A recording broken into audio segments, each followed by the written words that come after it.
Next news item. What do we got next? See if Frankie can work the system here. Next news item. We got some news about Haason Reddick. Good old Haason.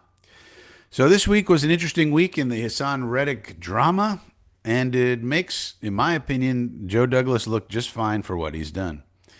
So Haason Reddick, you found out this week that the agency CAA, which his agent is Tory Dandy, is dropped him. And they said, actually, we would not like to represent you anymore, Mr. Reddick, which tells you that something was going on. This is something I said from the beginning. This is not making sense. Something's not adding up in this whole situation because the agents would tell you to get in there. And it also came out today via Schefter or Rappaport, one of those two, that the Jets indeed, as confirmed, as we spoke about, gave him a nice bump offer of his salary to bump him up into the 20s, 20 millions for 1 year. We were going to do that, and the agency obviously was telling him, yeah, take that deal. It's a good deal, Haason. Go in and get to work, get your 22, 23 million, have a great year, and then go on the market again next year, which is what everybody thought would happen because that's what made the most sense, and it was totally logical. And now you find out CAA drops the man and says, get out of here. We can't represent you. You're being way too stupid, even for us.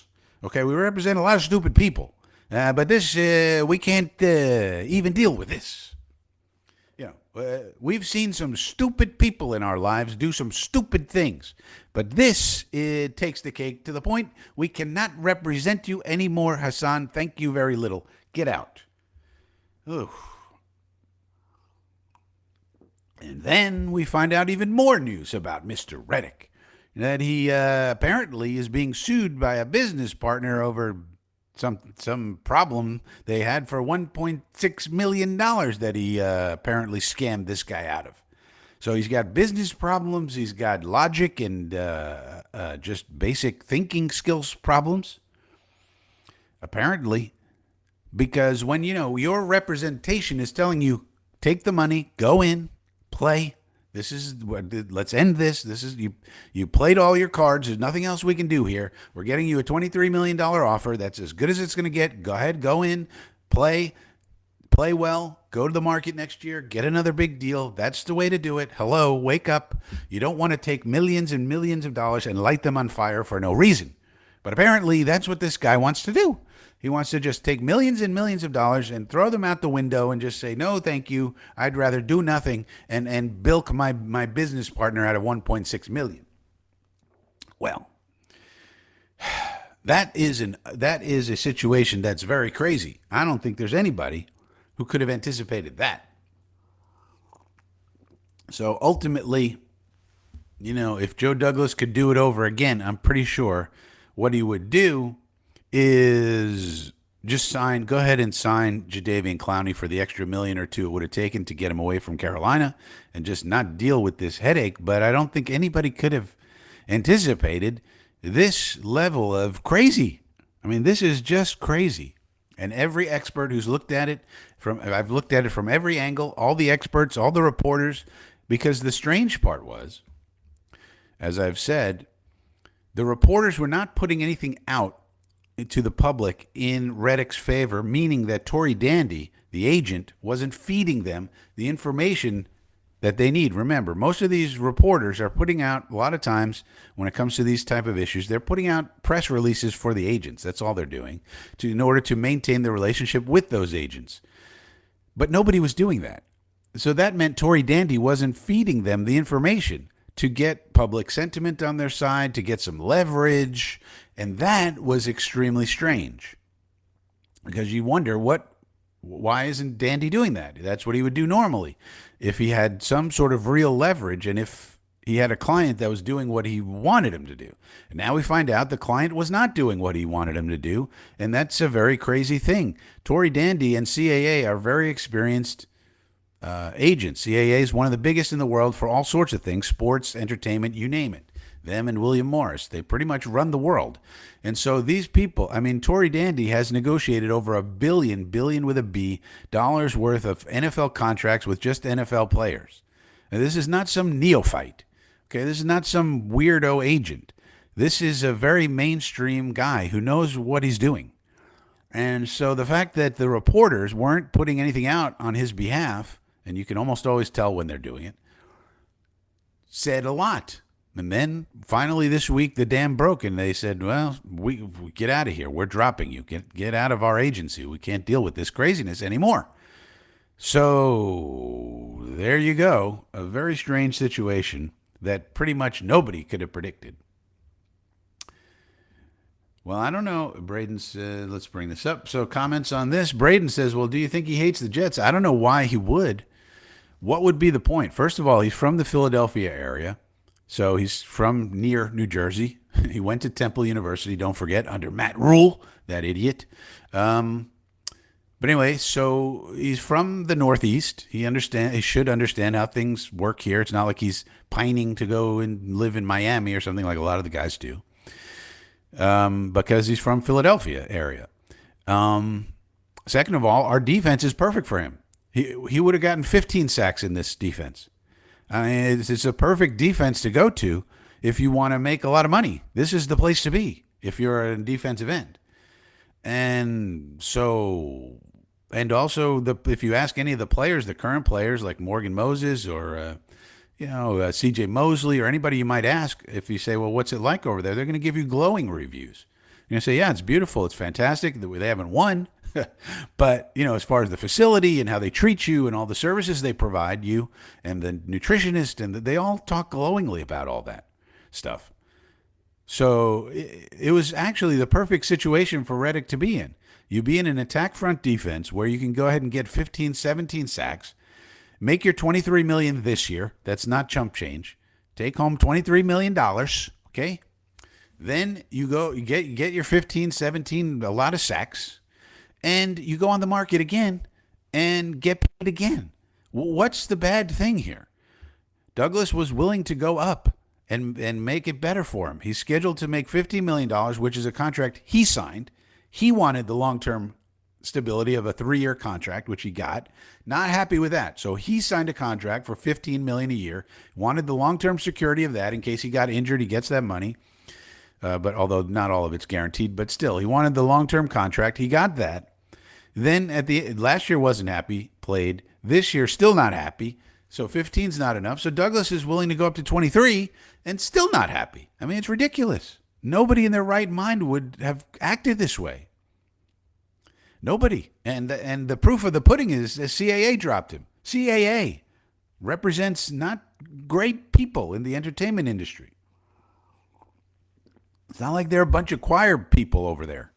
They're willing to represent a bunch of a-holes. They got no problem with that. As long as you take their advice when it comes to money. They don't care what kind of a jerk you are, but, take the money, guy. What are we talking about here? So this whole situation just makes no sense. I don't know. Maybe we're going to find something out later about Reddick that we don't know now that'll make it make sense. Phil says Reddick must be taking bad advice off somebody. Yeah, so I heard a rumor that he's getting it from his dad or something. But if you're taking the advice of your father over your professional representation, you hire CAA to be your agent. This is what you hire them to do. This is what they do. They're one of the best in the world. This is not a fly-by-night agency. They're one of the biggest talent agencies in the world. They're massive. They know what they're doing. Tory Dandy is one of the best in the whole business. That's what confused the hell out of me about all this. Tory Dandy is one of the best in the business. And you're not going to take his advice? What? Even if your father, your mother, your cousin, your brother, somebody's telling you do something different, you go, you know what? Actually, I have people who are experienced in this area. I pay them a lot of money, and they're going to get me the best deal I can get because that's what they do.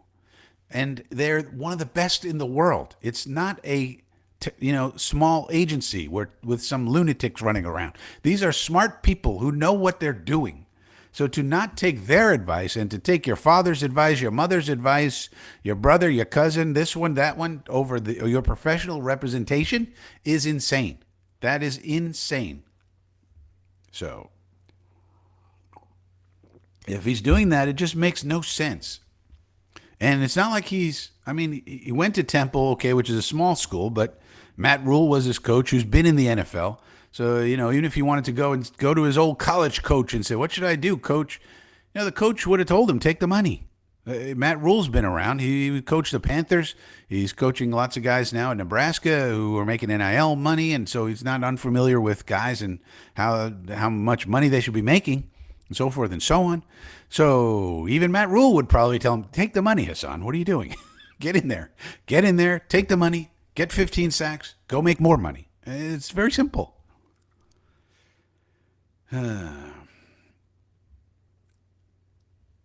Harlan says, well, yeah, if fans almost everywhere don't like Reddick. Well, if you act this way, people are not going to like you, because think about it.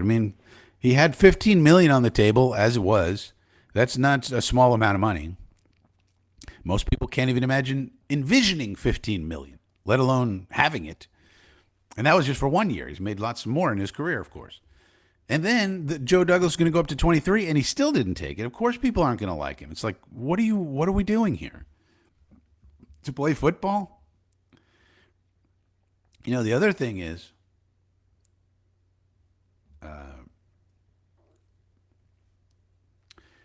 that may be true. They represent a lot of people.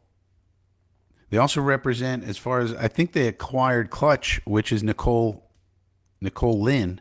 Nicole Lynn is a representative of Quinnen and Quincy and Jalen Hurts and a bunch of other people. And I believe CAA acquired Clutch Sports. So Nicole Lynn is in the house. You know what I mean? So Nicole Lynn was probably going down to her clients, Quincy and Quinnen, going, all right, don't worry. We'll do everything we can. And so I think the agency did all they can do. The CAA represents a lot of people. They're huge. They're a massive company. I don't know if they represent JD. I don't know if that's known. I actually don't know where I could find out who represents the general managers. But it's possible, because they're one of the biggest agencies. They represent all sorts of people. Entertainment people, sports people, you name it. So it just makes no sense. Yeah, well, you got to do that when you're the GM, I would say. So Braden says, when is the date he has to show up to prevent us from owning his rights? I've heard all sorts of... I heard about game 10, game 11. So I don't know if he wants to wait that long. Keep racking up fines, keep burning money. What's the point? Then he's going to come in, and then we don't. So maybe that's what he's planning to do. Maybe he's just going to come in at the very last minute and then fake an injury or something, go on the injured list, and then he gets to be a free agent next year. But how does that help his value? Or even if he plays and plays well, I think a lot of people are going to want Haason Reddick after all this. Yeah, he'll probably get on some team, but I don't think he's helping his value. Yeah, exactly. Phil says, there's no point in hiring an agent if you don't listen to them, especially if you hire one of the best in the business and then you decide to listen to somebody else. What is your damn problem? Hit the subscribe button, home slice. What are you waiting for? Click it. Click it. For the love of everything that is holy, click the goddamn subscribe button already. It's time, and that time is now. Thank you.